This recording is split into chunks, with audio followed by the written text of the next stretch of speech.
네, 세계 증시 소식을 빠르게 새벽 배송해드리는 글로벌 증시 시간입니다. 네, 오늘은 염승원 LS증권 이사와 함께하겠습니다. 안녕하십니까? 네, 안녕하세요. 네, 뉴욕 증시 3대 지수 일제히 하락하며 마감을 했습니다. 미군의 이란 공습이 임박했다는 우려가 영향을 미친 것으로 보이는데 뉴욕 증시 상황 어떻게 보셨습니까? 네, 오늘은 이제 미국 증시가 좀 하락세로 좀 마감을 했는데요.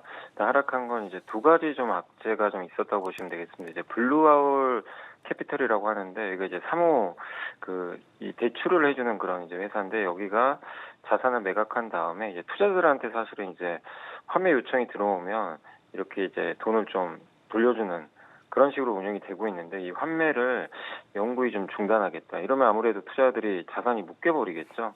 그래서 이런 우려가 좀 갑자기 커지면서 이거 또 신용시장에 뭐가 문제가 생긴 거 아니냐 이런 좀 이제 우려 때문에 시장이 좀 흔들렸고요. 또 여기에 지금 트럼프 대통령이 10일 이내에 이란 군사 공격 여부를 좀 결정한다라는 그런 이제 언급이 좀 있다 보니까 또 지정학적 리스크가 좀 커져버렸죠. 그래서 오늘 국제유가가 2% 이상 또 급등하면서 66달러까지 지금 올라섰거든요. 그래서 지금 물가가 최근에 안정화되고 있는데 이렇게 되면 또 유가 오르면 금리 인하 이 사이클이 또 기대보다 좀 늦어질 수가 있거든요. 그래서 이 두 가지 신용 부분과 국제유가 상승이 일단 발목을 잡으면서 미국 증시는 좀 하락을 했습니다. 다만 이제 저가 매수도 그래도 꾸준히 좀 들어오고 있고 또 최근에 미국 경제 지표가 나쁘지 않거든요. 오늘도 뭐 신규 실업 수당 청구 건수가 예상보다 낮게 나오면서 지표 자체는 또 좋습니다. 그러다 보니까 아래는 좀 막아주면서 낙폭은 크진 않았다. 그러나 전반적으로 오늘은 두 가지 악재가 좀 분명히 되면서 시장이 밀렸다라고 말씀드리겠습니다. 예, 구체적인 종목들도 좀 짚어볼 텐데요. 월마트 실적은 월가 기대에는 부합했지만 연간 가이던스가 좀 실망스럽다는 평가로 하락했습니다.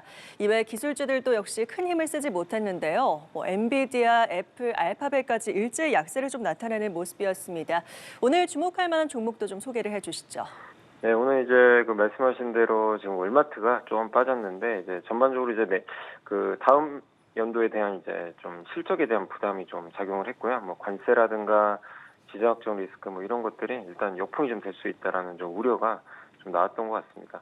그리고 엔비디아나 이런 전반적인 뭐 반도체 같은 기술주 또 빅테크들도 뭐 크게 빠지거나 크게 오른 건 없고요. 뭐 올라도 조금 한 1% 내외 빠지면 한 이제 약보합 정도에 그치면서 사실상 뚜렷한 뭐 변동성을 좀 보이진 않았습니다. 근데 이제 여전히 AI가 소프트웨어 기업들을 좀 잠식할 거라는 그런 우려가 있으면서 세일즈포스 같은 이제 소프트웨어 기업들은 아직까지는 좀 하락 압력을 좀 받는 모습이었고, 그리고 사실 이제 지난주까지 미국의 대표적인 굴삭기 회사인 캐터필러가 굉장히 주가 좋았는데 오늘은 이제 디어라는 이제 미국의 또 대표적인 굴삭기 또 농기계 만드는 업체인데 여기가 1974년 이후로 최고의 월간 상승세를 또 계속 이어가면서 오늘만 한 11% 가까이 또 급등을 했거든요. 그래서 이 전통주들이죠. 여전히 좀 미국에서는 굴뚝주들이 좀 좋은 모습이고 블루아울 캐피털 우려 때문에 전체적인 좀 금융업종은 상당히 좀 좋지가 않았고요. 또 오늘 국제유가가 급등하다 보니까 유나이티드 항공이라든가 델타 항공 같은 미국의 대표적인 항공사들은 한 5% 이상 급락하면서 좀 지정학적 리스크에 좀 취약한 이런 기업들은 좀 많이 흔들렸다라고 말씀을 드리겠습니다. 네.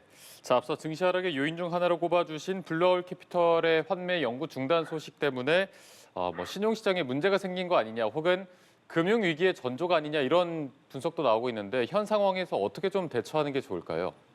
예, 뭐 금융위기까지 좀 갈 가능성은 좀 높지 않다고 보지만 일단 시장이 좀 불확실성이 커진 건 맞는 것 같아요. 그러니까 사모신용이라는 거는 보통 이제 기업에 대출할 때 은행이 좀 해주잖아요. 은행이 아니라 사모펀드나 이제 기업 개발회사 이걸 BDC라고 하는데 여기 같은 이제 비은행 금융기관이 이제 중소기업 이제 어떻게 보면 좀 돈 빌리기 좀 어려운 이런 중소기업이나 뭐 벤처기업 이런데 직접 대출을 해주는 그런 시장이라고 좀 보시면 되겠습니다. 그래서 주로 좀 비상장 기업에 대한 노출이 많고 또 요즘에 AI 소프트웨어 기업들이 그러니까 소프트웨어 기업들이 AI 때문에 굉장히 좀 위험하다.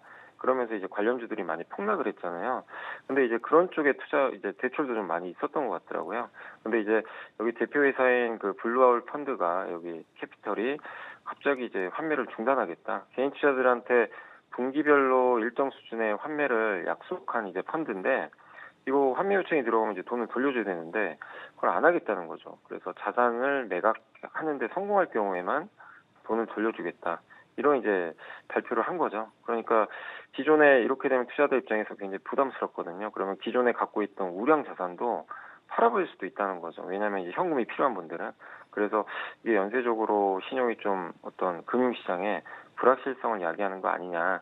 이런 좀 부분이 있는데 아직까지는 이게 뭐 확대되기보다는 블루아울 캐피털의 좀 문제 아니냐라는 좀 시각도 있지만 우리가 며칠은 더 지켜봐야 되겠죠. 그래서 지금 AI로 촉발된 이 소프트웨어 이 문제가 이 대출 시장까지 좀 연결이 되면서 또 환매 중단 사태까지 좀 펼쳐지고 있어서 상당히 좀 부담은 되지만 오늘 또 미국 시장이 크게 흔들린 건 또 아니거든요.